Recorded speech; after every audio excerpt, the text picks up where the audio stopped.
أعوذ بالله من الشيطان الرجيم. كلا إذا بلغت التراقي وقيل من راق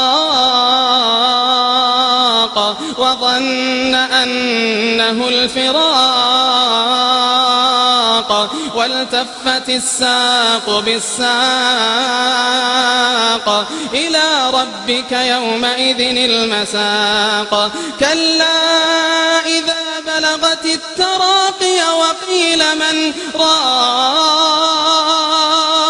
وظن أنه الفراق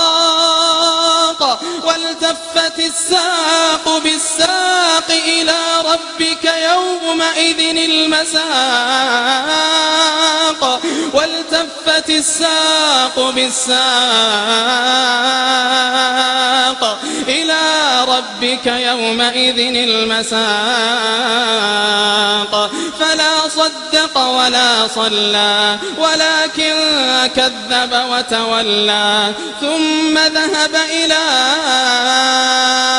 أهله يتمطى أولى لك فأولى ثم أولى لك فأولى أيحسب الإنسان أن يترك سدى أيحسب الإنسان أن يترك سدى ألم يك نطفة من مني يمنى ثم كان علقة فخلق فسوى فجعل منه الزوجين الذكر والأنثى أليس ذلك بقادر على